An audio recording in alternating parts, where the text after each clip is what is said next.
Ek voel ek Rian Kruiwagen, wat die nuus gelees het.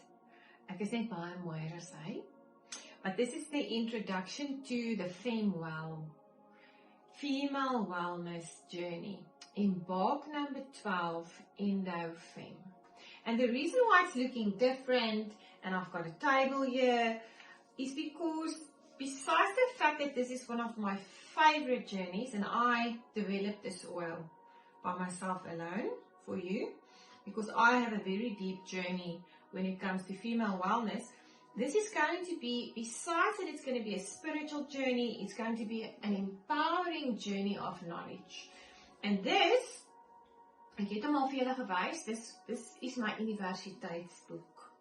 So this is my degree in aromatherapy that I did.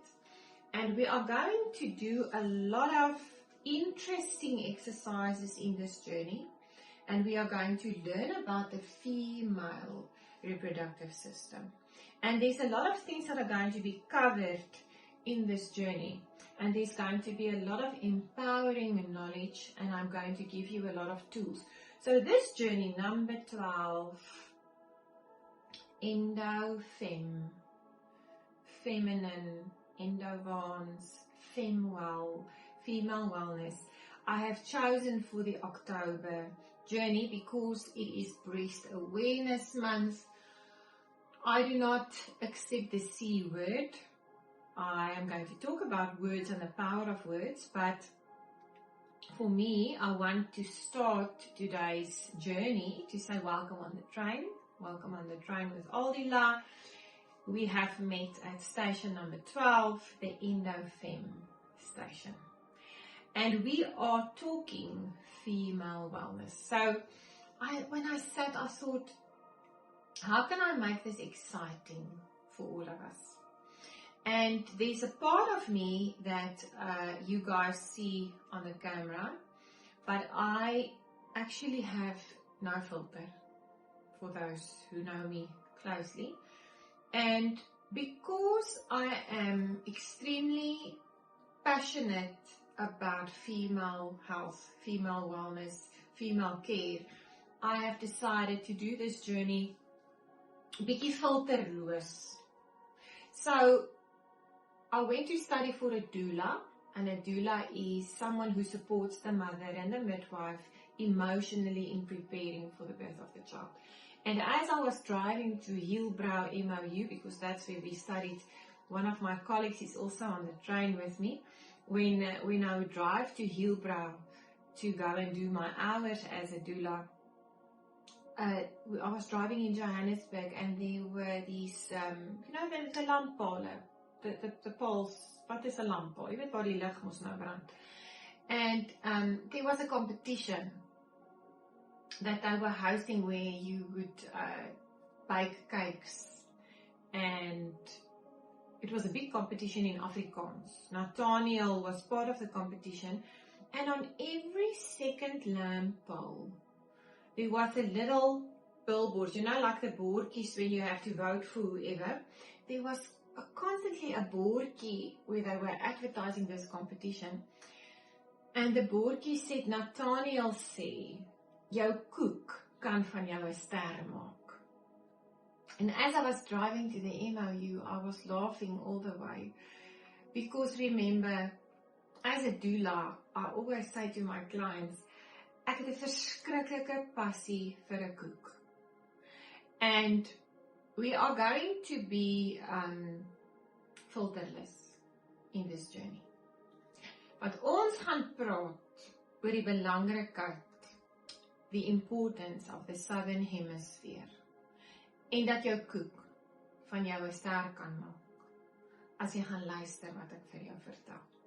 So enjoy this journey.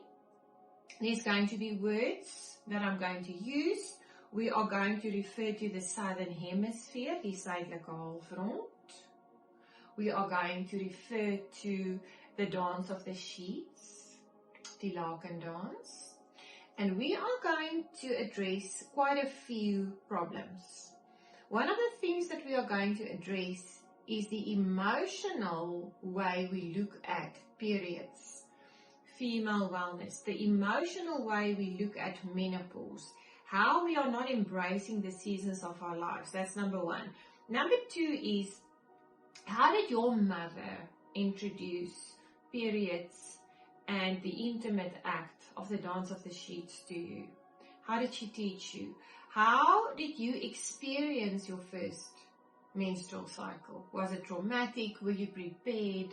Was it celebrated? If you are a mother and you have a daughter, how are you going to empower your daughter to not maybe have the same negative experience you had? If you have a son, how are you going to teach your son about a woman, how a woman's body works, female wellness? Because we can all go die dogtertjies, but let me tell you something. Daar is nie iets soos 'n koue vrou nie. Daar is net iets soos 'n vrot vryer. And as mothers of boys, we need to teach these men how a woman's body works, and that a woman's body works differently. So here is a baie deep journey.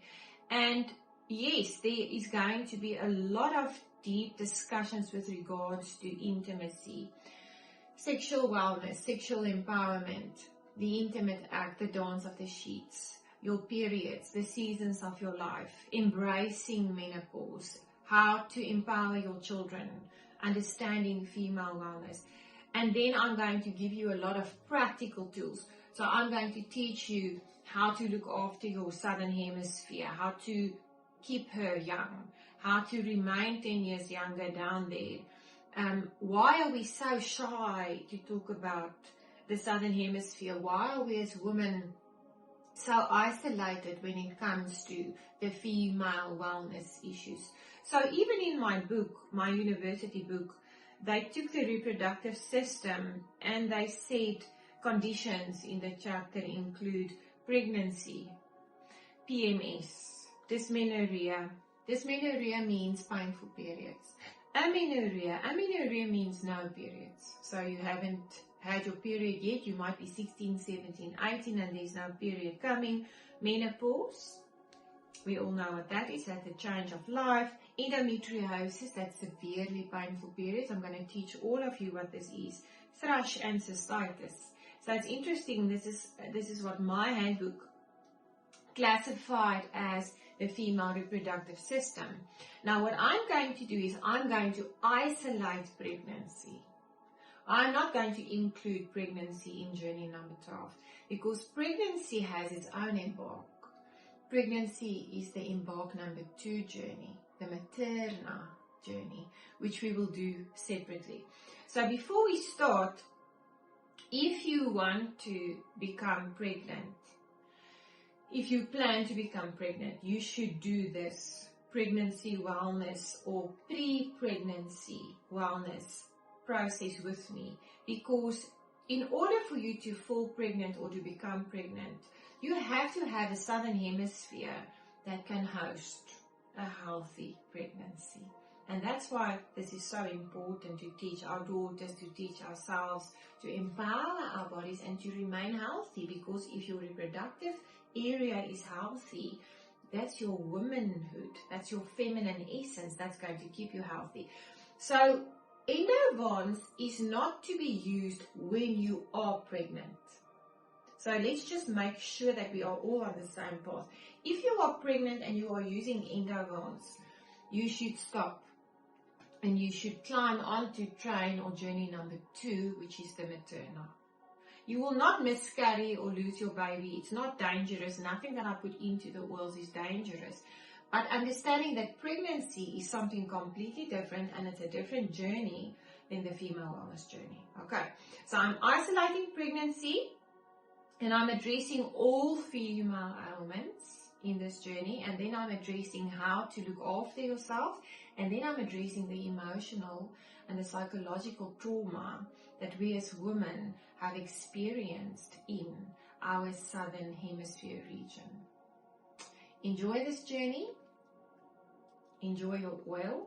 We'll talk about all of it. And just for now, left hand switch, connect to your southern hemisphere by taking a deep breath of your oil feeling, Renette says this oil smells like me because I mixed it. Feeling where in your body is it locking, and what I need you to do is I need you to put 2 hands on the breast area, taking a deep breath, and then I need you to take your right hand on your heart and your left hand on your womb, and I need you to connect by taking deep breaths. I'll put a song on, that's our journey song. And I want you to connect your heart with your womb space, your southern hemisphere. And become aware of what you are feeling, what you are experiencing, what is happening down there. Because we need to connect with our womb, with all of the organs that make us women. For this is a very deep journey. And once you've connected, be aware, become aware of what has happened in your body and what is locked, so that we may start our journey together on Embark number 12.